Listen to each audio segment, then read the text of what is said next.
স্বাধীন, তুই আমাকে বিয়ে করবি? ম্যাম কি বলছেন এসব? আপনি মাথা ঠিক আছে? আমি তাও আবার আপনাকে বিয়ে করব? কেন, আমি কি দেখতে অনেক বাজে নাকি? না ম্যাম, তা হবে কেন? আপনি যেইখান দিয়ে হেঁটে যান আশেপাশের সব ছেলেরা আপনার দিকে তাকিয়ে থাকে। তাহলে তোর অসুবিধা কি আমাকে বিয়ে করতে?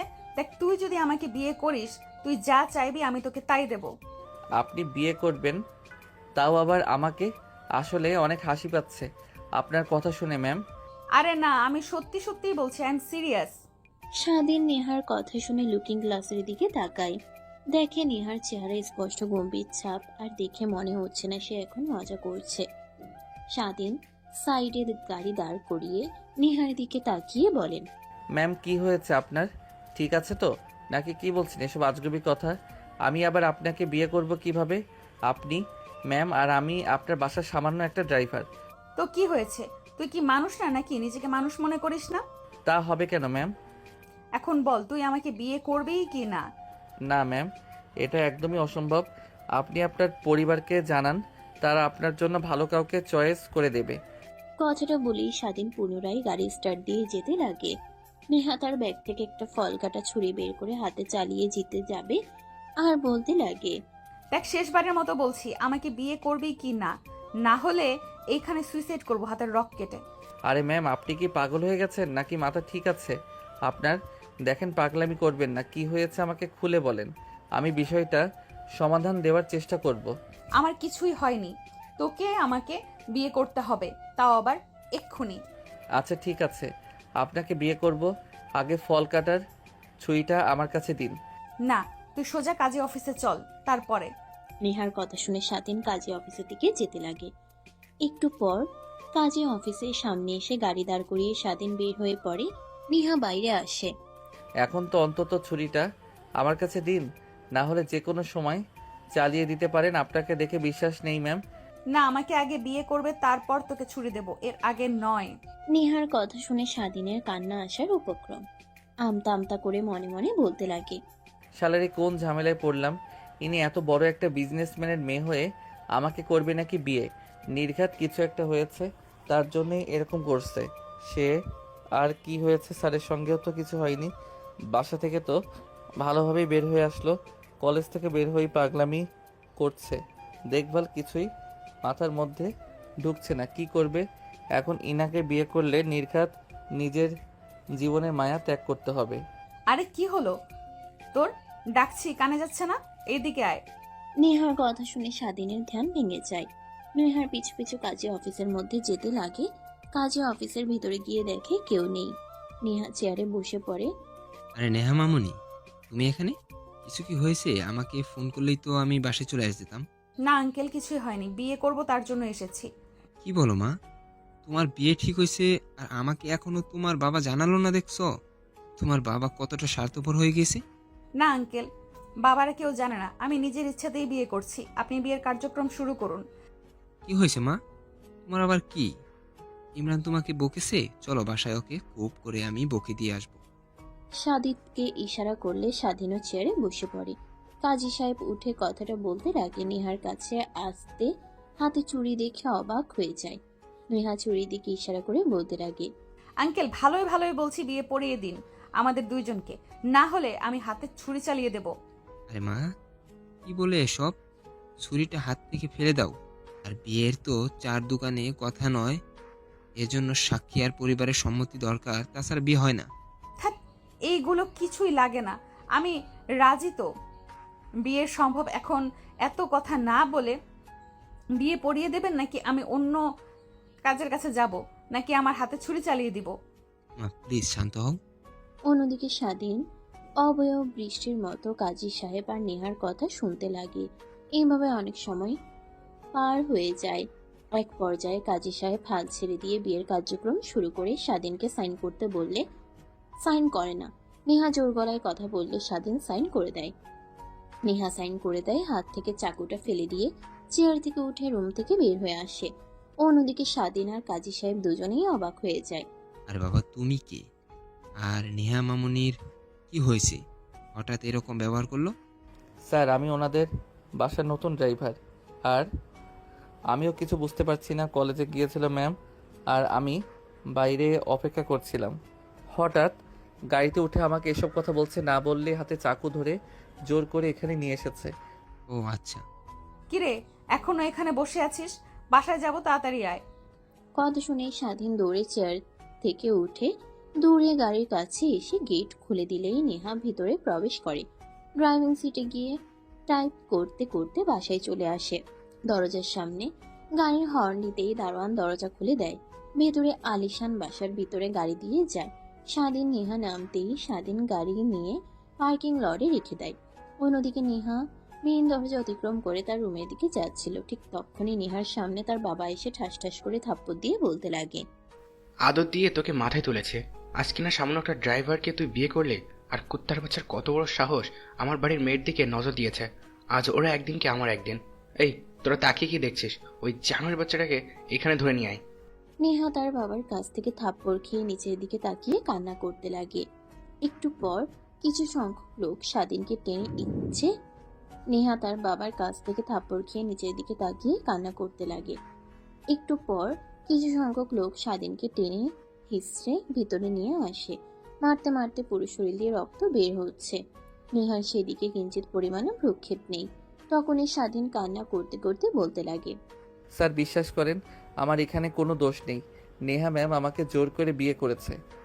তোকে জোর করেছে আর তুই ড্যাং ড্যাং করে বিয়ে করে ফেললি? তুই ভাবতে পারিসনি এর পরিণাম কি হতে পারে? এখন বোঝ কেমন লাগে ফকিরের বাচ্চা হয়ে বড় দালানে থাকার স্বপ্ন, তো তাই না? স্বপ্ন ঘুচিয়ে দিচ্ছি। কথাটা বলে নেহার বাবা প্যান্ট থেকে বেল্ট খুলে স্বাধীনকে পিটাতে লাগে। প্রত্যেকটা বাড়িতে স্বাধীন চিৎকার দিয়ে ওঠে। পুরো বাড়ি কম্পন হতে লাগে।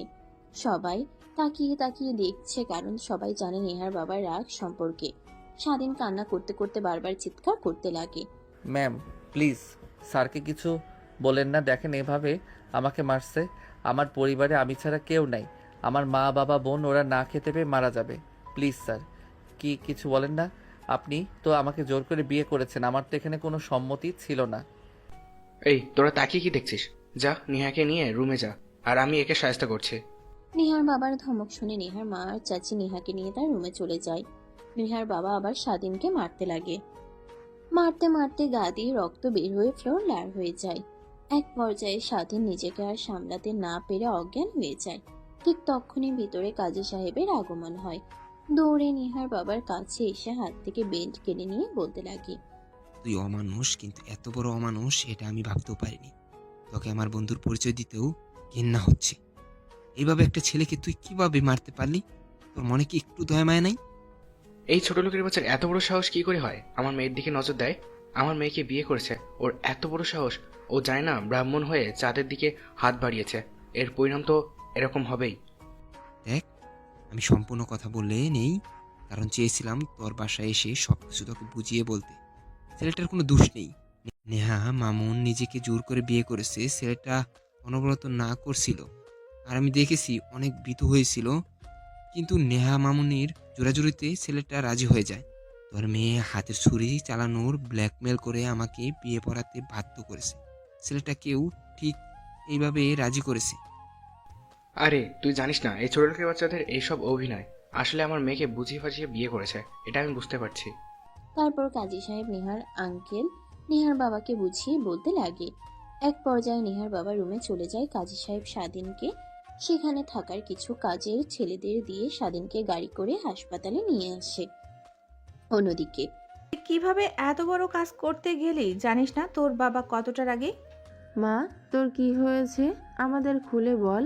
তুই কি আদৌ ছেলেটাকে ভালোবাসিস? আমার তো মনে হয় না। ছেলেটা অল্প কিছুদিন হলো এইখানে এসে কাজ করছে। নেহা তার মা আর চাচির প্রশ্নের উত্তরে কিছুই বলে না। নেহার মা আর চাচি অনবরত নেহার সঙ্গে কথা বলার চেষ্টা করে, কিন্তু কিছুই বলে না। চুপ হয়ে এক ধ্যানে নিচের দিকে তাকিয়ে থাকে। আমাকে একটু একা থাকতে দেবে তোমরা? যাও রুম থেকে, কিছুই ভালো লাগছে না, যাও তো। নেহার কথা শুনে নেহার চাচিমা নেহার রুম থেকে বের হয়ে আসে। তারপর নেহার বাবা রুমে গিয়ে বলতে লাগে, তুমি ছেলেটাকে অযথাই মারলে। আমার মনে তো হয় না ছেলেটার কোনো দোষ আছে। তোমার মেয়ের কথা আর কার্যকলাপ দেখে মনে হচ্ছে তোমার মেয়ে জোর করে ছেলেটাকে বিয়ে করেছে। তোমরা ঠিকই বলেছ। ফিরোজা সে একই কথা বলছিল। আসলে আমার মেয়ের বিয়ে করেছে, তাও আবার আমাদের না জানিয়ে, তাও সামান্য একটা ড্রাইভারকে। তাই নিজের হাতে কন্ট্রোল করতে পারি নাই, ছেলেটাকে অযথাই মারলাম। তোমার মেয়ের দিন দিন অনেক খারাপ হয়ে যাচ্ছে, আদর দিতে দিতে একদম মাথায় উঠে ফেলেছি। তারপর নেহার বাবা রুম থেকে বের হয়ে আসে, বাইরে এসে গাড়ি নিয়ে সোজা হসপিটালে চলে যায়।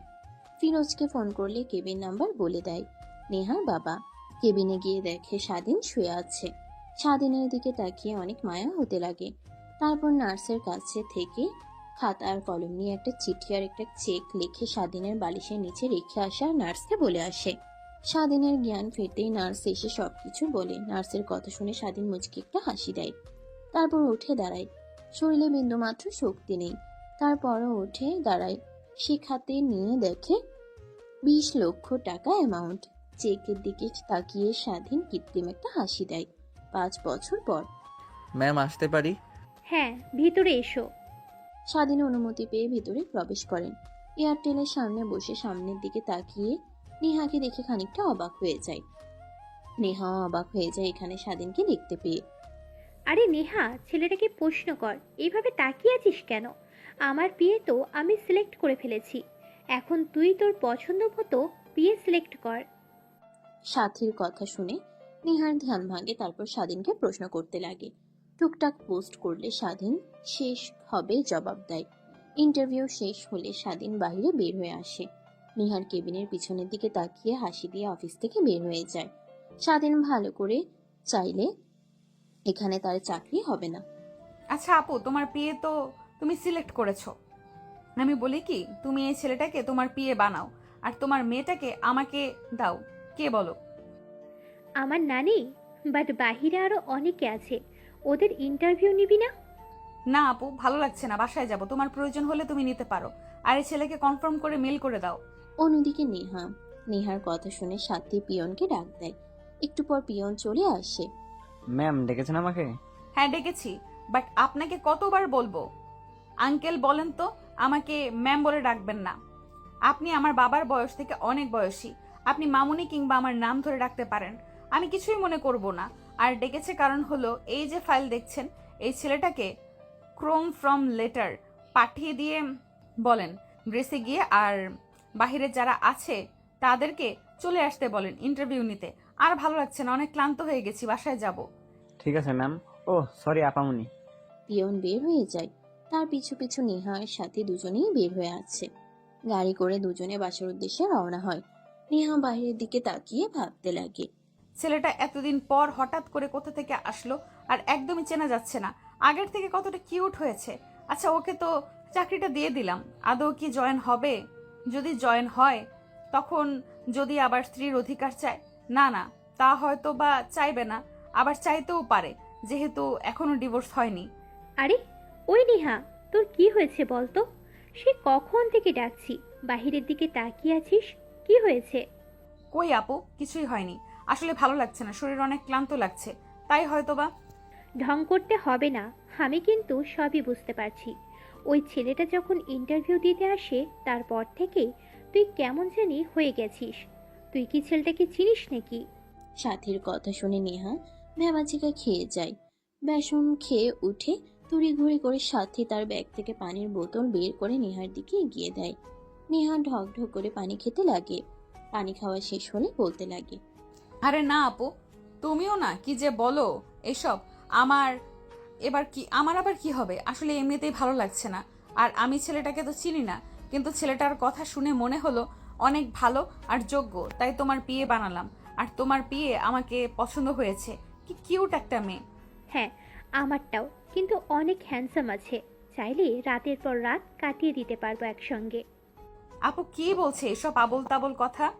বাসায় গিয়ে চাকরিতে বলবো নাকি? আরে কই কি বলছি, বললাম যে আমার বিয়েটা অনেক কিউট আছে কিন্তু। নেহা স্পষ্ট শুনতে পাই সাথীর কথা। নেহার অনেক রাগ হতে লাগে, কিন্তু কি করবে, যদি সাথীকে সত্যি সত্যি বলে তাহলে সবার কাছে গিয়ে বলে দেবে, তখন আবার বাবা রেগে ছেলেটাকে মারতে পারে। এইসবে ভাবতে লাগে। একটু পর বাসায় চলে আসে। নেহা গাড়ি থেকে বের হয়ে সোজা রুমে গিয়ে দরজা আটকিয়ে দেয়। তারপর ফোনে থাকা পিকটা বের করে দেখতে লাগে আর বলতে লাগে, অনেক খুঁজেছি তোকে পিচ্ছি, এইবার পেয়েছি। আর তোর সঙ্গে এইভাবে দেখা হবে ভাবতেও পারিনি। আগের থেকে কতটা কিউট হয়েছিস। আমার বজ্জাত বোন তোর দিকে নজর দিয়েছে, আল্লাহ জানে ও কি করবে। বিদেশ থেকে এসেছে, ওর নজর তো শুধু উল্টাপাল্টা কিছু করার। আর আমারই ভুল হয়েছে, আমি কেন তোকে আমার পার্সোনাল বিয়ে না করে ওর বিয়ে করলাম।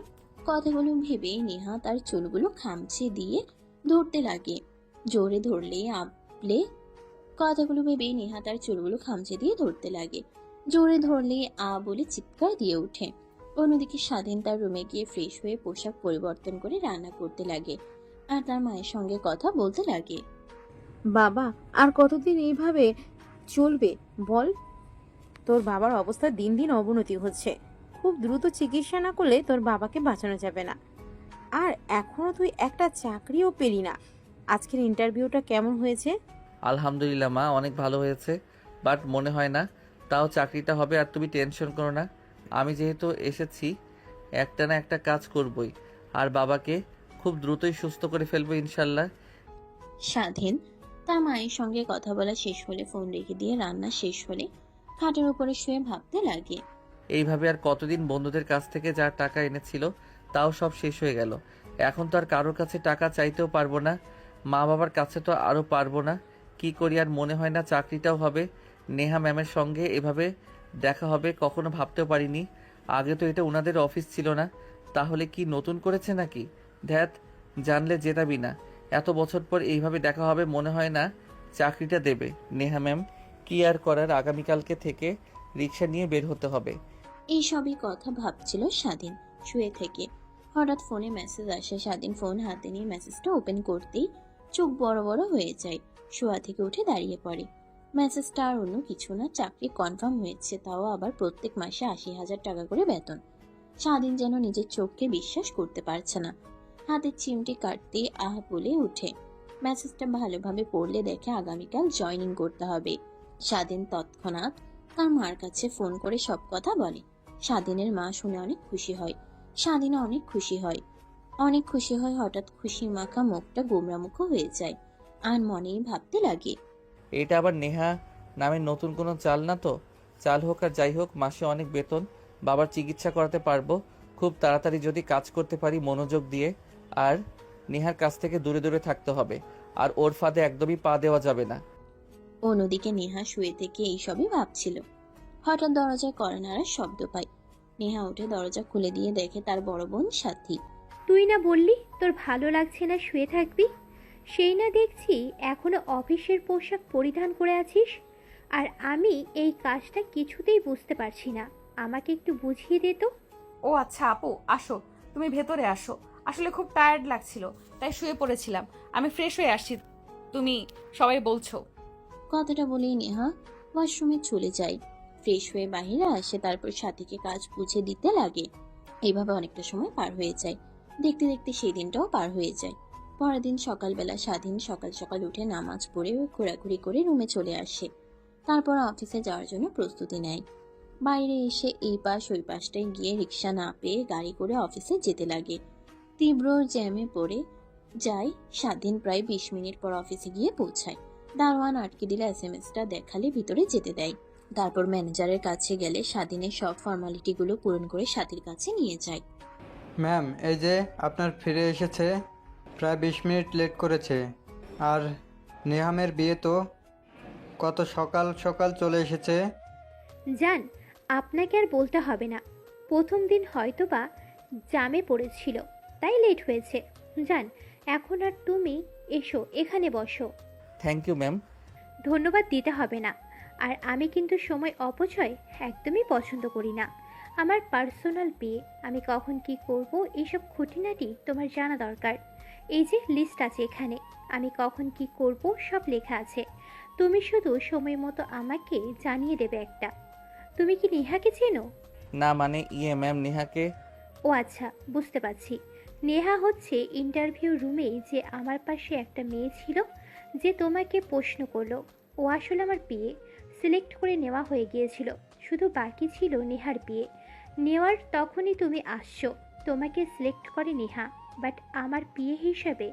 আর আমার বিয়ে নেহাকে নিয়ে নেয়, তাই হয়তো ভাবলাম তুমি হয়তো বা নেহাকে চেনো। সরি ম্যাম, আমি তাকে চিনি না। আচ্ছা, এটাই তো ব্রেক তো, তাই না? হ্যাঁ বসো, আর যখন যা দরকার আর বুঝতে অসুবিধা হলে আমাকে বলো। ঠিক আছে ম্যাম। স্বাধীন সাথীকে কিছু বুঝতে না দিয়ে তার ডেস্কে এসে বসে পড়ে। তারপর কাজ সব বুঝে নিতে লাগে। স্বাধীনের অনেক ভালো লাগে, এত টাকা এত সহজ কাজ। সবকিছু কমপ্লিট করা হলে সাথীর লিস্ট দেখতে লাগে, কখন কি করবে, কখন কোন মিটিং আছে, এসব আর কি। দেখতে দেখতে অনেকটা সময় পার হয়ে যায়। তখনই স্বাধীন তার দেখতে কেটে সাথীর কাছে এসে দাঁড়িয়ে বলে, ম্যাম 11টার সময় কিং গ্রুপের সঙ্গে আপনাদের একটা মিটিং আছে এই লিস্টে। এটাই আছে 11টার সময়। যেহেতু মিটিং আর এখান থেকে অনেকটা দূরে, তাই আমাদের এখনই বের হতে হবে। রাস্তার অবস্থা তেমন একটা ভালো না, সব সময় জ্যাম লেগেই থাকে। ও আচ্ছা, বুঝতে পারছি। তুমি একটা কাজ করো, পাশের কেবিনটাতে নেহা বসে আছে, ওর কাছে গিয়ে বলো রেডি হতে। ঠিক আছে ম্যাম। তারপর স্বাধীন সাথীর কেবিন থেকে বের হয়ে পাশের কেবিনের দরজায় নক করতেই স্বাধীন ভিতরে ঢুকে বলতে লাগে, ম্যাম সাথী ম্যাম বলল যে আপনাকে রেডি হতে একটু পরে বের হবে। স্বাধীন নেহার কথা শুনে ঘুরে বের হতে যাবে, ঠিক তখনই পিছন থেকে নেহা বলতে লাগে, আমাদের বিষয়ে কিন্তু সাথিয়া আপু কিছুই জানে না, আর কিছু বলবেও না তুমি, আশা করি। ম্যাম সাথী ম্যাম বলল যে আপনাকে রেডি হতে একটু পরে বের হব। ম্যাম চিন্তা করবেন না, আমি কাউকে কিছু বলবো না। আর একটা কথা জিজ্ঞেস করা ছিল, ওই দিনকে বিয়েটা সত্যি হয়েছে নাকি মিথ্যা? আদৌ আপনাকে দেখানোর জন্য শুধু? না, সত্যি হয়েছে।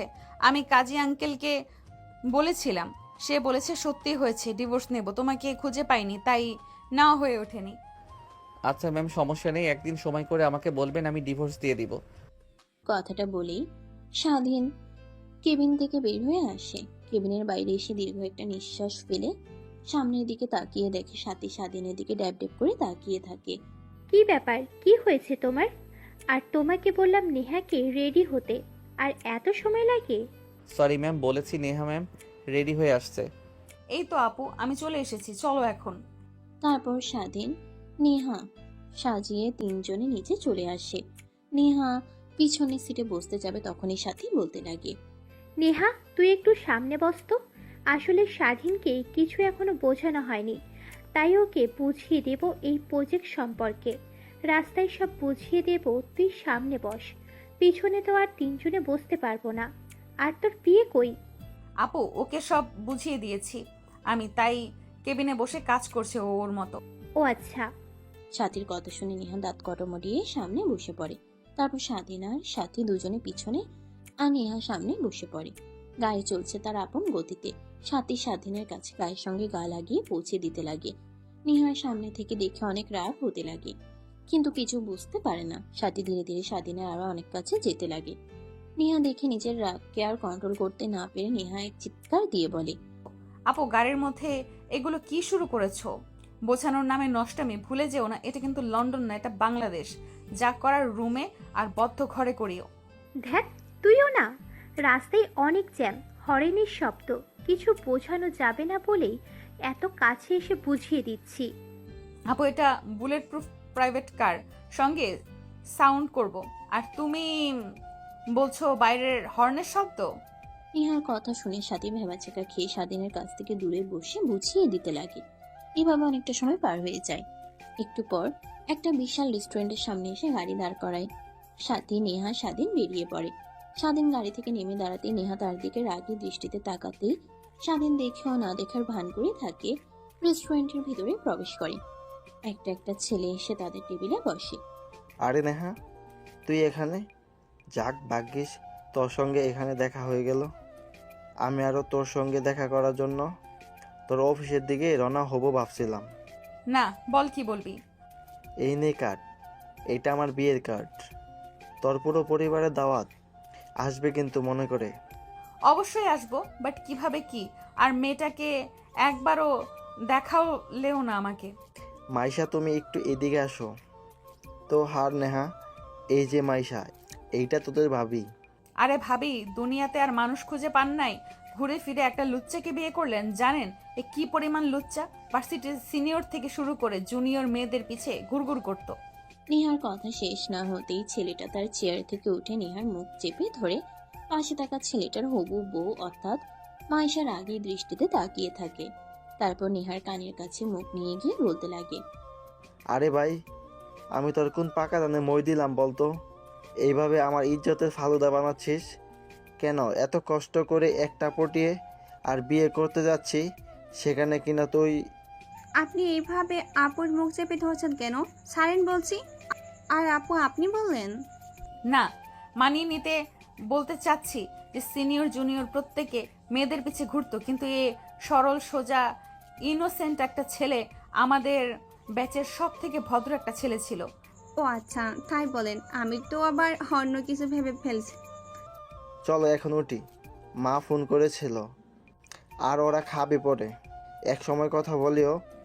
আর নেহা আসিস মনে করে তুই, আর তোর পরিবার চলে আসিস সময় মতো।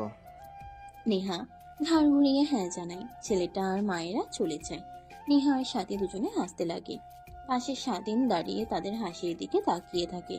নেহার হাসির দিকে দেখে প্রতিনিয়ত প্রেমে পড়তে লাগে স্বাধীন, আর মনে ভাবতে লাগে, দেখ ওরা বড়লোক কখনোই আমার সঙ্গে তাদের যাবে না। আর যত দূরে সম্ভব আব্বুকে অপারেশন করানো শেষ হলে অফিস থেকে রিজাইন নিতে হবে, না হলে যত নেহার আশেপাশে থাকবো ততই মায়ায় পড়ে যাব। আরে এই কি ভাবো? এইভাবে ডাকছে, কথা শুনতে পাও না নাকি? কি খাবে অর্ডার দাও। ও সরি ম্যাম, আসলে আমি কিছু খাবো না, খাবার খেয়ে এসেছি। আপনার এখানে খাবার খেতে এসেছেন আগে বলবেন না? আমি তো ভেবেছি এখানে আপনারা ডিল কনফার্ম করতে এসেছেন। আরে না, উঠে দাঁড়াচ্ছ কেন? বসো বলছি। আর কি খাবে অর্ডার দাও, না হলে আমি দিয়ে দিলাম আমার পছন্দ মতো। না ম্যাম, এটা কি করে হয়? মালিক আর কর্মচারী কিভাবে খাবার খাবে বলেন? থাকেন, আমি আসি, বাহিরে গাড়িতে বসে অপেক্ষা করছি, আপনারা খাবার খেয়ে আসেন। কথাটা বলেই যেই স্বাধীন চলে যেতে যাবে অমনি সাথীর আগে গলায় ডাক দেয়। স্বাধীন ভয় পেয়ে যায়। এক পর্যায়ে স্বাধীন টেবিলে বাচ্চা ছেলেদের মতো বসে পড়ে। সাথে খাবার অর্ডার দিচ্ছিল এমন সময় পিৎজা অর্ডার করে। তখনই পাশ থেকে নেহা বলে, আপু পিৎজা অর্ডার করো না, ওর চিজে অ্যালার্জি আছে। তুমি অন্য কোনো খাবার অর্ডার করো যাতে কোনো চিজ না নেই। কথাটা বলেই নেহা তার জিহবায় কামড় দেয়। ঘাড় ধীরে ধীরে ঘুরিয়ে সাথীর দিকে তাকিয়ে দেখে সাথী তার দিকে প্রশ্নসূচক দৃষ্টিতে তাকিয়ে আছে। আচ্ছা স্বাধীন, তোমার কি চিজে অ্যালার্জি আছে সত্যি? হ্যাঁ ম্যাম। আচ্ছা ওয়েট, তুই কি করে জানলি স্বাধীনের চিজে অ্যালার্জি আছে? আর তুই অন্য খাবার অর্ডার দিতে বলছিস যে? না মানে আপু আমার মনে হলো যে অ্যালার্জি থাকতে পারে, তাই বললাম আর কি। আমার একটা বন্ধু ছিল এর মতো, ও পিৎজা খেতে পারতো না, তাই আর কি বললাম। ও আচ্ছা, আজকাল মানুষের ফেস দেখলেও বলে দিতে পারিস যে কার অ্যালার্জি আছে আর কার নেই? নেহা সেদিকে আর কোনো ভ্রুক্ষেপ দেখায় না। সাথে খাবার অর্ডার করতেই ওয়েটার এসে খাবার দেয়। খাবার খেয়ে তিনজন বের হয়ে পড়ে। গাড়ি একটা সুন্দর অফিসে চলে আসে। গাড়ি থেকে নেমে সাথে আগে আগে নেহা পিছে, তার পিছে স্বাধীন। তিনজনে আসতে লাগে। একটু পর একটা কনফারেন্স রুমে গিয়ে পৌঁছায়। দেখে সেখানে আগে থেকেই সবাই উপস্থিত আছে। মানে সরি, আসতে একটু লেট হয়ে গেল, আসলে রাস্তাতে অনেক জ্যাম ছিল। আচ্ছা সমস্যা নেই, আপনারা আপনাদের প্রজেক্ট আমাদের দেখান। লোকটার কথা শুনে সাথী তার ফাইল থেকে পেন ড্রাইভ খুঁজতে লাগে, কিন্তু পেন ড্রাইভ খুঁজে পায় না। সাথী অবাক হয়ে যায়, যেন নিজের মাথার চুল এখন ছিঁড়তে ইচ্ছে করছে। কোটি টাকা ডিল যদি কোনোভাবে না পায় তারা অনেক লোকসান হবে। কি ব্যাপার ম্যাম, কিছু কি হয়েছে? না কিছু হয়নি, 1 মিনিট আমাকে সময় দিন। না আপু কি করছো? এত কষ্ট করে এনাদের সঙ্গে আমরা ডিল করতে এসেছি, আর কত কষ্ট হয়েছে জানো এনাদের ম্যানেজ করতে, আর তুমি কিনা এভাবে সময় অপচয় করছো। আরে পেন ড্রাইভটা তো খুঁজে পাচ্ছি না, যেখানে পুরো বিষয়টা ভয়েস সহ ভিডিও হলগ্রাম ছিল। কি বলছো তুমি? তুমি দেখে সেই সব আনবে না? এখন কি হবে বলো? এনারা তো রেগে যাবে যদি বলেই আমাদের ভিডিও হলো গ্রামটা আনি নাই। আর তো ফেল দেখিয়ে না দিয়ে বোঝানো একদমই অসম্ভব এই আধুনিক যুগে এসেও। নেহার সাথে দুজন দুজনের কানে ফুসফুস করতে লাগে। স্বাধীন বিষয়টা বুঝতে পেরে তাদের দুজনের কাছে চলে যায়। ম্যাম, আপনাদের দুজনকে দেখে মনে হচ্ছে অনেক চিন্তিত হয়ে আছেন। চাইলে আমাকে বলতে পারেন, আমি যতটুকু সম্ভব সাহায্য করতে পারবো। ছোট লোকের বাচ্চা, তুই কিভাবে পারবি সমস্যার সমাধান? তাহলে শোন, সাহায্য করবি। ফাইলটা হলো গ্রাম ভিডিও করে নিয়ে এসেছিস পেন ড্রাইভে, সেই ভিডিওটাই খুঁজে পাচ্ছে না। পুরো কনফারেন্স রুমটাই স্তব্ধ হয়ে যায়। সবাই নেহার দিকে ড্যাব ড্যাব করে তাকিয়ে আছে। স্বাধীন বিষয়টা স্বাভাবিক করার জন্য বলল, ও সরি ম্যাম, আর আপনারা এই দিকে প্লিজ একটু মনোযোগ দেন। নেহা আর সাথী ম্যামের অনেক মাথা ব্যথা করছে, তাই আমি যতটুকু সম্ভব আপনাদের বোঝানোর চেষ্টা করছি। দেখ, রাগ উঠাস না। এমনিতেই কিন্তু নিজেকে কন্ট্রোল করতে পারছি না। থাপ্পড় মেরেছি, এখন উল্টাপাল্টা কিছু করে ফেলবো তোর সঙ্গে। চুপচাপ কেবিন থেকে বের হয়ে আয়, আর আমাদের দিকে দেখছি কি করা যায়। ম্যাম প্লিজ আমাকে একটাবার সুযোগ দেন। আমি ফাইলটা দেখেছি, আমার সব মনে না থাকলেও কিছু কিছু ইম্পর্টেন্ট অংশ মনে আছে। আমি সেই সব বিষয়ে তাদের বোঝাতে পারবো। ফকিনীর বাচ্চা, তোকে বলেছি না এখান থেকে যা, তারপরও মাথা খাটাচ্ছিস। যা এখান থেকে। আরে নেহা থাম তো, ছেলেটা যেহেতু করে বলছে তাহলে চেষ্টা করুক না। আর তাদের যদি বলি আমরা হলগ্রাম আনতে ভুলে গেছি, তাহলে ওনারা এমনিতেই আমাদের ডিলে সাইন করবে না। এর থেকে স্বাধীন যদি পারে তো চেষ্টা করে দেখুক না। তোমার নেহার কথা শুনতে হবে না, তুমি যতটুকু সম্ভব ম্যানেজ করো দেখি। নেহার কথা শুনে স্বাধীন উৎসাহ পায়। টেবিলের উপরে থাকা মাইক্রোফোনটা তার কলারে লাগিয়ে নেয়। টেবিলের উপরে থাকা মার্কার আর মোশনি নিয়ে দাঁড়ায়, তারপর বলতে লাগে। স্যার প্লিজ কিছু মনে করবেন না। এই আধুনিক যুগে এসেও আপনাদের হলোগ্রাম না দেখিয়ে বোর্ডে দেখাচ্ছি, কারণ হলো গ্রামে আপনারা যতটুকু বুঝতে না পারবেন, বোর্ডে আপনাদের ততটুকু ভালোভাবে বুঝিয়ে দিতে পারবো। স্বাধীনের কথা শুনে সবাই চোখ বাঁকিয়ে তাকায়। নেহা দেখে হাল ছেড়ে দিয়ে মাথা চেপে ধরে বসে থাকে। তারপর স্বাধীন এক এক করে প্রত্যেকটা বিষয় বুঝিয়ে দিতে লাগে। নেহার সাথে দুজনেই অবাক হয়ে যায়। কনফারেন্স রুমে সবার দিকে তাকিয়ে দেখে প্রত্যেকের চোখেই উচ্ছ্বাসের ছায়া। স্যার এখানে আরও বোঝার বিষয় হলো, আমরা জাপান থেকে কাপড় নিয়ে আসি। এখানে অনেক ভালো ভালো ডিজাইন অভিজ্ঞ ডিজাইনিস দ্বারা পোশাক নির্মাণ করে, আর প্রত্যেকটা ট্রেন্ডিংয়ের। তাই আমরা আপনাকে শিওর দিতে পারি যে আপনারা যদি আমাদের কাছ থেকে প্রোডাক্ট কিনেন তাহলে কখনোই ঠকবেন না। তাদের মধ্যে এই যে ডিজাইনটা দেখছেন, আমি তো হাতে বানিয়েছি, এর থেকেও আরও অনেক সুন্দর। এই ডিজাইনটা অনেকে পছন্দ করবে। 100 দিনের মধ্যে 99 জনই পছন্দ করেছে আমাদের এই ডিজাইনটা। তাই আমরা বলতে পারি আপনাদের কখনোই লস হবে না আমাদের সঙ্গে ডিল করলে। হ্যাঁ বুঝতে পারছি, আর তুমি অনেক ভালোভাবে উপস্থাপন করেছো মিস সাথী। আপনাদের কোম্পানির সঙ্গে আমরা ডিল করতে অনেক আগ্রহী। ফর্মালিটিগুলো দিন, আমরা সই করে দেখছি। ধন্যবাদ স্যার, এই যে এখানে সাইন করুন। তারপরে এক এক করে সবাই সাইন করে দেয়। যাওয়ার সময় সবাই স্বাধীনের কাছে এসে প্রজেক্টটা ভালোভাবেই বুঝিয়েছে, তার জন্য অনেক উৎসাহ আর অনুপ্রেরণা দিতে লাগে। এইভাবে প্রত্যেকে বের হয়ে যায়। নেহা স্বাধীনের দিকে এক নাগারে তাকিয়ে আছে। সাথী ফাইলগুলোতে সাইন করা শেষ হলে বলতে লাগে, ইয়াহু, শেষমেশ শেখ ইন্ডাস্ট্রির সঙ্গে আমাদের ডিলের চুক্তিটা হয়ে গেল। এই দিনটার জন্য আমি 1 বছর ধরে অপেক্ষা করেছিলাম। আশা পূর্ণ হলো। তাও হতো না যদি স্বাধীন না থাকতো। তুমি ছেলেটাকে শুধু শুধু এতগুলো লোকের সামনে থাপ্পড় মারলি। থাপ্পড় মারবো না তো কি করব? ওর এত বড় সাহস, ও আমার কাছে এসে আমার কাঁধে হাত রেখে কথা বলে কে? ও হয়তো ভুলে গেছে সামান্য চাকর। নেহা, তোর কি হয়েছে? শরীর ঠিক আছে? তুই তো এমন না, সবাইকে না শ্রদ্ধা করিস। ছেলেটা হয়তো ভুল করেছে, তাই বলে সবার সামনে এইভাবে ওকে থাপ্পড় মারবি? তোর ঠিক হয়নি। আজ যদি এই ছেলেটা না থাকতো তাহলে আমাদের এই কোটি কোটি টাকার ডিলটা কখনো হতে পারতো না, আর আমাদের স্বপ্ন স্বপ্নই থেকে যেত। না ম্যাম, সমস্যা নেই, আমি কিছুই মনে করিনি। বাদ দেন এসব বিষয়। আর যে কারোরই রাগ হয়ে যেতে পারে, আমারই উচিত হয়নি ম্যামের এত টাকা সে গিয়ে কাঁধে হাত রেখে কথাটা বলার। আর ম্যাম আই এম সরি, আমাকে ক্ষমা করে দিবেন। কথাটা বলেই কনফারেন্স রুম থেকে স্বাধীন বাইরে বের হয়ে নিজের রাস্তার দিকে তাকিয়ে থাকে। ঠিক তখনই একটা মধ্যবয়স্ক লোক এসে স্বাধীনের পাশে দাঁড়ায়। হাত বাড়িয়ে দিয়ে স্বাধীনকে বলতে লাগে, আমি সাপি ইন্ডাস্ট্রির মালিক। আমাদের ইন্ডাস্ট্রি বাংলাদেশে টপ 9 রয়েছে।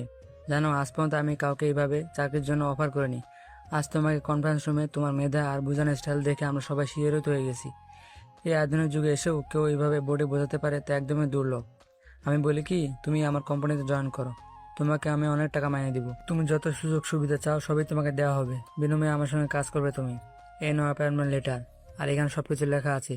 প্রথম তোমাকে 1 লাখ প্লাস অ্যামাউন্ট দিব, পরবর্তীতে আরো বাড়বে। অনেক অনেক ধন্যবাদ স্যার আমাকে এত বড় একটা চাকরির অফার করার জন্য, কিন্তু আই এম সরি, আমি আপনার অফারটা রাখতে পারছি না। কি বলছো তুমি? বুঝে শুনে বলছো তো? জানো, আমার অফিসে তুমি যদি যোগ দিতে পারো তোমার পুরো লাইফটা সেটেল হয়ে যাবে। যেখানে সামান্য পোস্টে চাকরির জন্য মানুষ স্বপ্ন দেখে, সেখানে আমি তোমাকে আমার পোস্টে ম্যানেজার বানাবো। হয়তো অনেকে স্বপ্ন দেখে, বাট আমি না। আমি গ্রামের ছেলে, অল্পতেই সন্তুষ্ট থাকা শিখিয়েছে আমাকে আমার মা বাবা। স্বাধীনের কথা শুনে লোকটা রেগে সেখান থেকে চলে যায়। পিছন থেকে সাথী হাতে তালি দিতে লাগে। স্বাধীন পেছন ফিরে তাকিয়ে সাথীকে দেখতে পেয়ে অবাক হয়ে যায়। এতদিন শুনেছি নিজের পায়ে নিজে কুড়াল দেয়, কিন্তু আজ তার প্রমাণ পেলাম। তুমি কি জানো যার সঙ্গে কথা বলছো সে কে? শাফিক কোম্পানির মালিকের চেয়ারম্যান, যে কোম্পানি কিনা বাংলাদেশের টপ 9 রয়েছে। সেই কোম্পানির ম্যানেজারের জন্য তোমাকে পছন্দ করেছিল, নিজে তোমাকে চাকরির জন্য অফার করেছে, আর তুমি সেখানে কিনা রিজেক্ট করে দিয়েছো। ম্যাম, হয়তোবা আপনি আমাকে বোকা ভাবছেন, বাট আমি চাইলে সেইখানে যেতে পারতাম। আমি যাইনি কেন জানেন? কারণ আমি দেখেছি সে যখন অফিসের ভিতরে ঢুকছিল তখন একটা বৃদ্ধ লোক তার কাছে কিছু টাকা চায়। সেই লোকটাকে পা দিয়ে লাথি দিয়ে চলে আসে। তার কোম্পানি কোটি কোটি টাকার হলে কি হবে, তার মধ্যে মনুষ্যত্ব নেই। আসলে আমি যতই তোমাকে দেখছি ততই অবাক হচ্ছি। তোমার মাঝে কিছু তো একটা লুকিয়ে আছে। I am impressed. হয়েছে আপু, তোমাকে আর মাথায় তুলতে হবে না। এমনি এমনি ওকে চাকরি অফার করেছিল, আদৌ দেখতে গিয়ে ওকে গেট দারোয়ান বানাতো, ম্যানেজার তো দূরে থাক। কথাটা বলে নেহা সেখান থেকে চলে আসে। স্বাধীন মুচকি একটা হাসি দেয়, সাথে স্বাধীনের হাত ধরার চেষ্টা করে। স্বাধীন দূরে সরিয়ে দেয়। দুজনে হাঁটতে লাগে আর সাথী স্বাধীনের সঙ্গে কথা বলতে লাগে। দুজনে নিচে গাড়ির কাছে এসে দেখে নেহা আগে থেকে পিছনের সিটে বসে আছে। স্বাধীন সেটা দেখে সামনের সিটে বসে পড়ে। সাথে কিছু বলতে গিয়েও বলে না। একটু পর ড্রাইভার গাড়ি স্টার্ট দিয়ে অফিসের দিকে যেতে লাগে। নেহা ফোনের দিকে নজর দেয়। ফোন থেকে সরিয়ে তার বোনের দিকে তাকাতেই দেখে এক ধ্যানে স্বাধীনের দিকে তাকিয়ে আছে। নেহার এটা দেখে অনেক রাগ হতে লাগে, কিন্তু নিজের রাগকে দমিয়ে সাথের কাঁধে হাত রেখে নাড়া দিয়ে বলে, আপু কি হয়েছে তোমার? এইভাবে ছোট লোকটার দিকে তাকিয়ে আছো কেন? আরে চুপ, ও শুনে ফেলবে। তাই বলে তুমি আমার মুখ চেপে ধরবে? তোমার মতো একদমই কিন্তু আমার ভালো লাগছে না। দেখ, তোকে কিছুই বুঝতে হবে না। ছোট মানুষ ছোট মানুষের মতো থাক। অন্যদিকে স্বাধীন বসে পিছনে কি হচ্ছে সব শুনতে পাই। লুকিং গ্লাসে তাকিয়ে দেখতেও পাই। দেখে মুচকি মুচকি হাসতে লাগে। আরাম মনে স্বাধীন ভাবতে লাগে, আমাকে থাপ্পড় দেয়া, তাই না? এর স্বাদ আমি হাড়ে হাড়ে বুঝিয়ে দেব তোমাকে। আমার বউ, তোমার সামনে তোমার বোনের সঙ্গে ফ্লার্টিং করব, দেখি কতদিন নিজেকে সামলে রাখো। এই অল্পতে এইভাবে রেগে গেলে হবে? স্যার, আমরা তো চলে এসেছি, আর সাথে ম্যাম আপনাকে ডাকছে। ও আচ্ছা। কথাটা বলেই স্বাধীন গাড়ি থেকে নেমে পড়ে। গাড়ি থেকে নেমে মাথায় একটা আলতো করে থাপ্পড় দিয়ে ভেতরে প্রবেশ করে নেহা। তার সাথে তারা দুজনে অফিসের সবাইকে একত্র করে ডিলটা হয়েছে বিষয়টা জানায়। সবাই অনেক খুশি হয়। তারপর সাথে মিষ্টির প্যাকেট বের করে সবাইকে খাইয়ে দিতে লাগে। স্বাধীনের কাছে আসলে হাতে নিতে চাইলেও নেহা হাতে না দিয়ে খাইয়ে দেওয়ার চেষ্টা করে আর বলতে লাগে, তোমার জন্য ডিলটা হয়েছে, তোমাকে তো ডাবল মিষ্টি দেওয়াই উচিত। সাথীর কথা শুনে সবাই হাসতে লাগে। সঙ্গে সাথে নেহার মুখে কোনো হাসি নেই। নেহা সেখানে আর না দাঁড়িয়ে সোজা তার কেবিনে চলে যায়। এভরিবডি, এখন আসি। কিছুদিনের মধ্যেই এই আপনাদের বড়সড় একটা পার্টি দেব।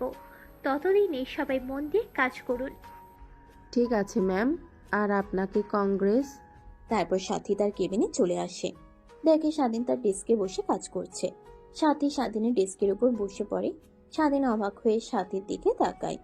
ম্যাম, কিছু বলবেন? স্বাধীনের কথা শুনে সাথী তার মাথাটা নিচু করে স্বাধীনের দিকে এগিয়ে নিয়ে যায়। ঠিক তখনই পেছন থেকে নেহা দরজা খুলে ভিতরে প্রবেশ করে। স্বাধীন আর তার বোনকে এই অবস্থায় দেখে চিৎকার করে নেহা বলতে লাগে, আপু কি শুরু করেছো তুমি? অফিসের মধ্যে এইসব বলো? এটা অফিস, তোমার বেডরুম না। তুমি চাইলে ওকে নিয়ে হোস্টেলে কিংবা বাসায় যাও, এইখানে এইসব করো না। আমি না এসে যদি অন্য কেউ আসতো তখন কি হতো? আরে কয় কি, কিছুই তো না। তুই শুধু শুধু ভুল ভাবছিস। আর এইভাবে দরজায় নক করে ভিতরে আর আসবি না। ভেতরে না আসলে তো এসব দেখতেই পারতাম না। চাচাকে সব বলতে হবে, বাসায় গিয়ে বলবো। তোকে আর কিছু বলতে হবে না, কিছুদিন যাক, আমি যা বলার তা বাবাকে বলবো। নেহা অবাক হয়ে যায় সাথীর কথা শুনে। ভাবতে লাগে কি বোঝাতে চেয়েছে সাথী। স্বাধীনের কেবিন থেকে উঠে তার কেবিনের চেয়ারে বসে পড়ে। নেহা স্বাধীনের দিকে রাগী দৃষ্টিতে তাকিয়ে থাকে। স্বাধীন দেখেও না দেখার ভান করে কম্পিউটারে কাজ করতে লাগে। নেহা সেখানে আরেক মুহূর্ত না দাঁড়িয়ে কেবিন থেকে বের হয়ে তার ডেস্কে চলে যায়। কেবিনে গিয়ে দরজা আটকিয়ে ভাবতে লাগে, আমার এত খারাপ লাগছে কেন? মনে হচ্ছে ভেতরটা পুরো ছাই হয়ে যাচ্ছে। আপুর সঙ্গে কেন স্বাধীনকে মেনে নিতে পারছি না, কেন আপুর উপর এত রাগ হচ্ছে। আমি তো স্বাধীনকে স্বামী হিসেবে মানি না। ধ্যাৎ, এত বছর পরে এভাবে আসবে আবার আমাকে জ্বালানোর জন্য। আর দোষটা তো আমারই, আমি ওকে চাকরিতে রেখেছি। এখন আপুকে কিছু বললেও কখনো আপু ওকে চাকরি থেকে বের করে দেবে না। কি করি আইডিয়া, নিজের জিনিস নিজেকে আগলে রাখতে হবে। কথাটা বলেই নেহা তার ডেস্কের উপর থেকে টেলিফোন তুলে তার বোনের কাছে ফোন করে। কি রে, তোর আবার কি হয়েছে? এই তো একটু আগে রাগ দেখিয়ে চলে গেলি, আবার ফোন করেছিস? না মানে আপু, আমি এই ফাইলটার কিছুই বুঝতে পারছি না। স্বাধীনকে একটু পাঠিয়ে দাও তো, এই প্রজেক্টের সবকিছু ও বুঝে ফেলেছে। ও আচ্ছা, আমি পাঠিয়ে দিচ্ছি। স্বাধীন, নেহার কেবিনে যাও, ও ফাইলটা বুঝতে পারছে না, ওকে বুঝিয়ে দিয়ে আসো। ঠিক আছে ম্যাম। কথাটা বলেই স্বাধীন কেবিন থেকে বের হয়ে নেহার কেবিনে পারমিশন নিয়ে প্রবেশ করে। তারপর নেহার ডেস্কের সামনে যারা বসে পড়ে, নেহা তার চেয়ার থেকে উঠে দরজা লাগিয়ে দেয়। পিছন ফিরে স্বাধীনকে দেখে বলতে লাগে, ম্যাম দরজা লাগিয়ে দিচ্ছেন কেন? এমনিতেই কাজ আছে। কি কাজ এমন দরজা লাগাতে হবে? দরজা খুলুন, কেউ এসে দরজা আটকানো দেখলে অন্য কিছু মনে করবেন। কি মনে করবে? হ্যাঁ, যা মনে করার করুক। তুই ভুলে যাস না যে তুই আমার বিয়ে করা হাজবেন্ড, তোর উপর আমার সব অধিকার আছে। ম্যাম, আপনি এটা হয়তোবা ভুলে গিয়েছেন যে আমাদের বিয়ের বিষয়টা কেউ জানে না। আর আপনি যে আমাকে বিয়ে করেছেন ওইটা খেলনা, বিয়ে বললেই চলে। আপনি জোর করে আমাকে বিয়ে করেছেন, যেটাতে আমার কোনো সম্মতি ছিল না। যেইভাবেই হোক, জোর করে হোক কিংবা অন্য কোনো উপায়ে, বিয়ে তো তোকে করেছি। আর আমি তো তোর বিয়ে করা বউ। আচ্ছা, তোর সামনে যদি আমি অন্য কোনো ছেলের সঙ্গে ঘোরাফেরা করি, মিষ্টি মিষ্টি কথা বলি, তখন তুই কি করবি? কি করব? কিছুই করব না। আপনার যা ভালো মনে হয় তাই করবেন, আমি কি করব? কিন্তু জানিস, আমার অনেক খারাপ লাগছে আপুর সঙ্গে তোকে মেলামেশা করতে। প্লিজ আপুর কাছ থেকে দূরে থাক। আমি ভালো করে জানি আপু তোকে পছন্দ করে ফেলেছে, আর আমি কখনোই আপুকে বলতে পারবো না আমাদের বিষয়টা। বাবা মা তারা ভুলে গিয়েছে। এখন যদি তুই তাদের সামনে দাঁড়াস, তাও তারা তোকে চিনতে পারবে না। বুঝতে পারছি। এখন আপনি বলতে চাচ্ছেন যে আমি কাজটা ছেড়ে দেই, এই তো? আচ্ছা, সমস্যা নেই, আমি চাকরিটা ছেড়ে দিব। এতে আপনি খুশি যদি হন তাহলে আমিও খুশি। আমি তোকে তা বলিনি, শুধু বলেছি আপুর কাছ থেকে দূরে দূরে থাকবে, এই আর কি। দেখেন ম্যাম, আপনি কিন্তু অধিকার খাটাচ্ছেন। অধিকার খাটাবো না তো কি করব? হ্যাঁ, তুই কি বারবার ভুলে যাচ্ছিস যে আমি তোকে বিয়ে করাবো? স্বাধীন কিছু বলতে যাবে এর আগে নেহা স্বাধীনকে ঘুরিয়ে তার কোলের উপরে বসে পড়ে। স্বাধীনের মাথার পিছনে হাত দিয়ে তার কাছে নিয়ে এসে নেহা কিস করতে লাগে। এভাবে অনেকটা সময় পার হয়ে যায়। হঠাৎ দরজায় কড়া নাড়ার শব্দ পেতে দুজনে তাদের জ্ঞান ফিরে পায়। নেহা মাথা তুলে ঘড়ি করে স্বাধীনের উপর থেকে সরে দাঁড়ায়। স্বাধীন কিছু বলতে যাবে এর আগে নেহা স্বাধীনকে ঘুরিয়ে তার কোলের উপরে বসে পড়ে। স্বাধীন কিছু বলতে যাবে এর আগে নেহা স্বাধীনকে ঘুরিয়ে তার কোলের উপরে বসে পড়ে। স্বাধীনের মাথার পিছনে হাত দিয়ে তার কাছে নিয়ে এসে নেহা কিস করতে লাগে। এইভাবে অনেকটা সময় পার হয়ে যায়। হঠাৎ দরজায় কড়া নাড়ার শব্দ পেতেই দুজনে তাদের জ্ঞান ফিরে পায়। নেহা তো তুলে ঘড়ি করে স্বাধীনের উপর থেকে সরে দাঁড়ায়। ঠোঁট মুছে শাড়ি ঠিক করে চেয়ারে গিয়ে বসে পড়ে। তারপর স্বাধীনের দিকে টিস্যু এগিয়ে যেতেই স্বাধীন ঠোঁট পরিষ্কার করে দরজা খুলে দেয়। দরজা খুলে দেখে স্বাধীন সামনে সাথী দাঁড়িয়ে আছে। কি ব্যাপার, দরজা লাগানো কেন? আর এসি চলছে, তারপরেও ঘেমে গিয়েছো? না মানে ম্যাম, প্রজেক্টটা অনেক প্যারা, তাই ঘেমে গিয়েছি ম্যামকে বোঝাতে। ও আচ্ছা, বুঝতে পারছি। আর কাজ করতে হবে না, বাসায় চলে যাও। আর নেহা, তুইও আয়, ভালো লাগছে না, বাসায় যাব। একটু দাঁড়াও আপু, 5 মিনিট, আমি আসছি। তারপর স্বাধীন নেহার কেবিন থেকে বের হয়ে যায়। একটু পর নেহার সাথে তারাও বাসার উদ্দেশ্যে রওনা হয়। নেহা বাসায় গিয়ে তার রুমের দিকে যাচ্ছিল। ঠিক তখনই বর্ষার রুম থেকে নেহার বাবা ডাকতে লাগে। নেহা তার বাবার কাছে গিয়ে শোভায় বসে পড়ে। বাবা কিছু বলবে? আরে মা, এই দেখ, এইখানে কয়েকটা ছেলের পিক আছে, দেখ তো কোনটাকে তোর পছন্দ হয়। মানে কি এসব বাবা? আমি তোর মা আর তোর চাচি সবাই মিলে সিদ্ধান্ত নিয়েছি যে তোকে বিয়ে দেব।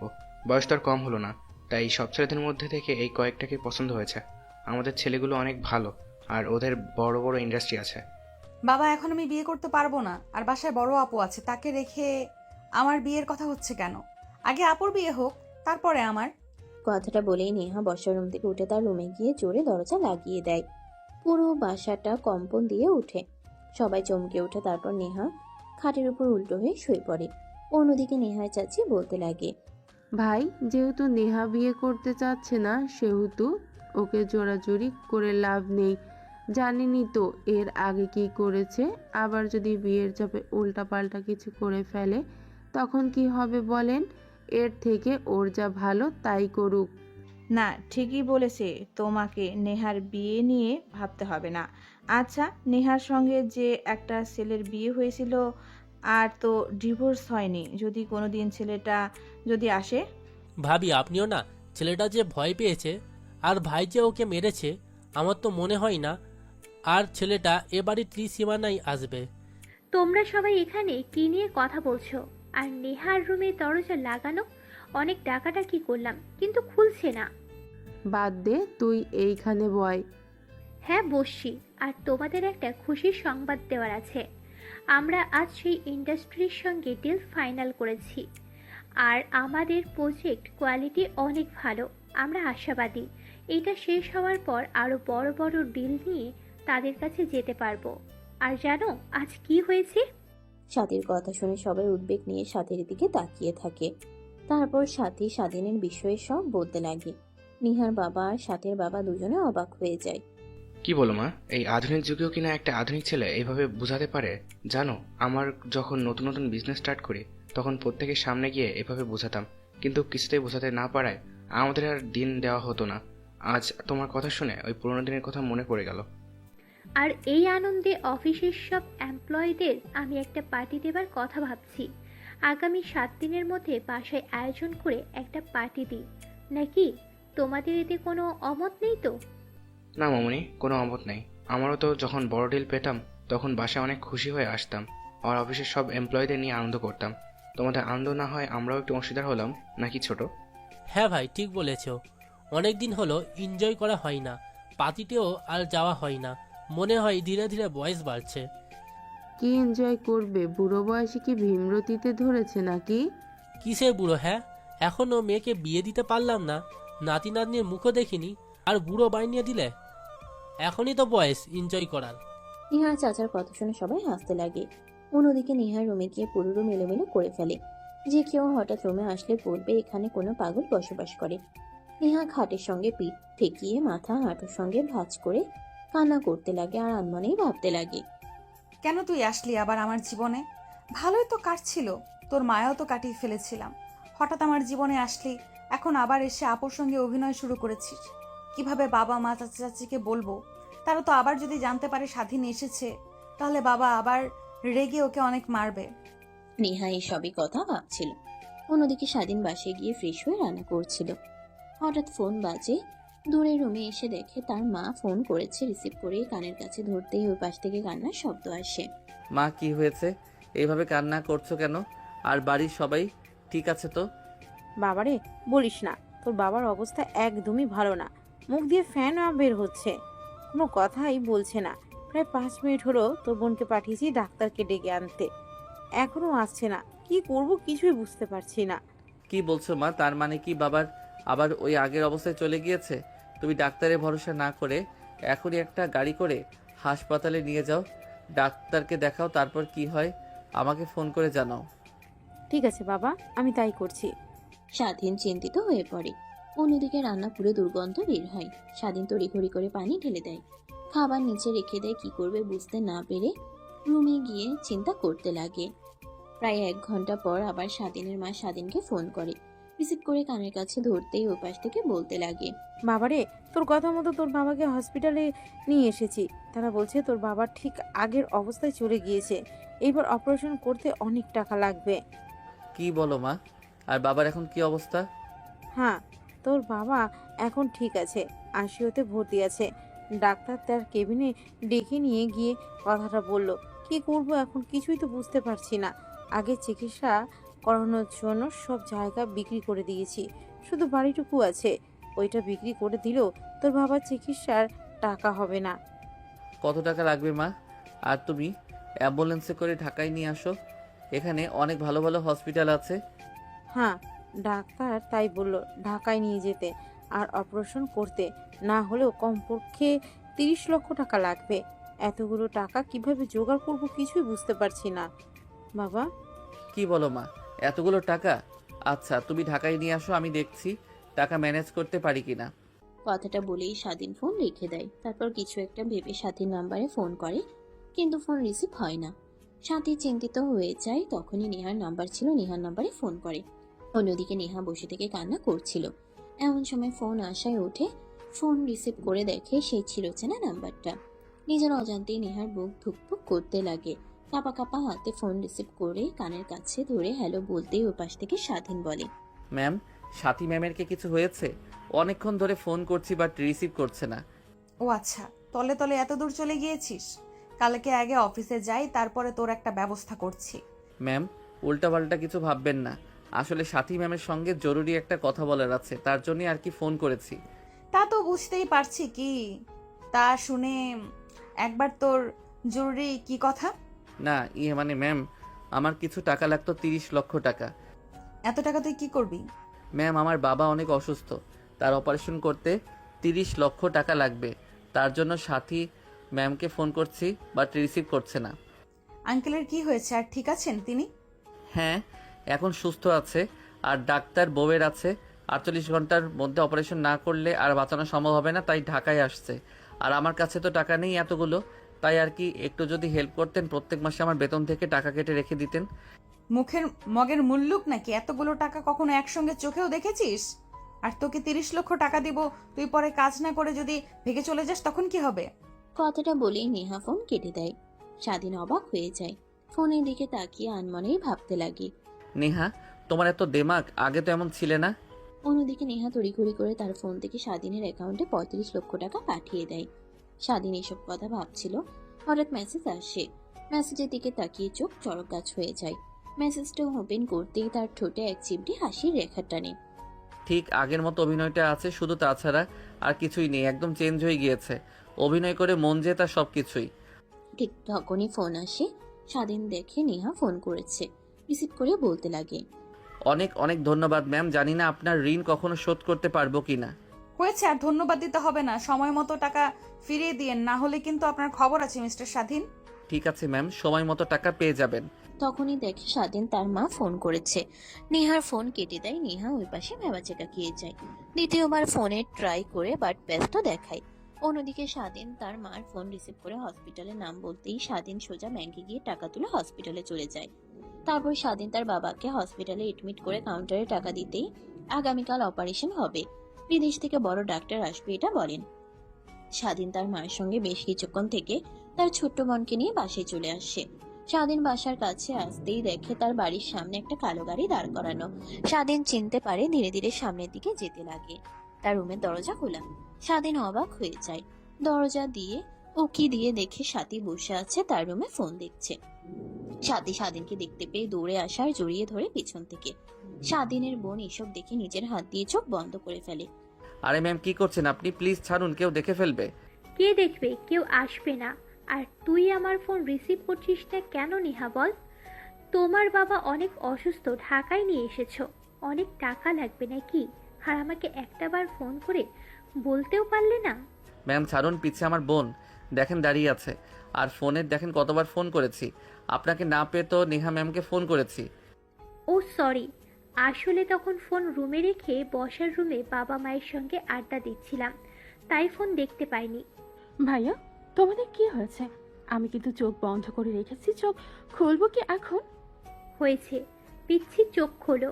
আর তোমার বোনকেও দেখতে ঠিক তোমার মতোই অনেক কিউট। আমি কিউট আর ভাইয়া তো আমাকে সবসময় রাগায়। আমি নাকি দেখতে কুৎসিত, ভালো না? কে বলেছে? তোমার ভাইয়া একটা পচা ছেলে। হ্যাঁ আপু, একদম ঠিক বলেছ। আর তুমি কি আমার ভাবি এইভাবে ভাইয়াকে জড়িয়ে ধরেছিল? না ভাবি, এখনো হইনি, বাট ভবিষ্যতে হব। তুমি এখন থেকে আমাকে ভাবি বলে ডাকতে পারো। ম্যাম কি বলছেন এইসব? ও কিন্তু ছোট না, ও অনেক পাকনা। দেখবেন মার কাছে গিয়ে সব বলবে, তখন মা অনেক খারাপ মনে করবে আমাকে, যে ঢাকায় এসে আমি মেয়েদের সঙ্গে ঘোরাফেরা করি। আর ভাবি মানে কি বলছেন এইসব? দেখেন, আপনার মতিগতি আমার একদমই ভালো লাগছে না। স্বাধীন কিছু বলতে যাবে এর আগে সাথী এসে স্বাধীনকে কিস করে বসে। আচমকা কিস করে স্বাধীন অবাক হয়ে যায়। অন্যদিকে নেহা স্বাধীনের সঙ্গে দেখা করার জন্য অনেক কষ্ট করে অ্যাড্রেস জোগাড় করে বাসার সামনে আসতেই এমন অবস্থা দেখে নিজের চোখকে যেন বিশ্বাস করতে পারে না। নিজের অজান্তেই কান্না করতে লাগে। নিজেকে আর কন্ট্রোল করতে না পেরে পিছন ফিরে গাড়ির কাছে এসে পুনরায় চলে যেতে লাগে, কোনো দিকে না তাকিয়ে। স্বাধীন সাথীকে ধাক্কা দিয়ে দূরে সরিয়ে দিয়ে ঠাস ঠাস করে থাপ্পড় লাগিয়ে দেয়। কি শুরু করেছেন এসব? আপনারা হাত আপনাদের দুই বোনের জ্বালায় কি আমি ঠিকমতো বাঁচাতে পারবো না? যখন একবার ভালোভাবে বাঁচতে শুরু করলাম তখন আপনার ছোট বোন, এখন আবার ভালোভাবে বাঁচতে শুরু করেছি, এখন আপনি আপনাদের দুই বোনের জামাই, কি আমি বাঁচতে পারবো না ঠিকমতো? প্লিজ আপনার হাত জোর করে বলছি, আমার বিষয়ে যা ভাবার ভেবেছেন সব মন থেকে বের করে দিন, আর আমাকে প্লিজ একা থাকতে দিন আপনারা। মানে কি? আমরা আর আমার ছোট বোন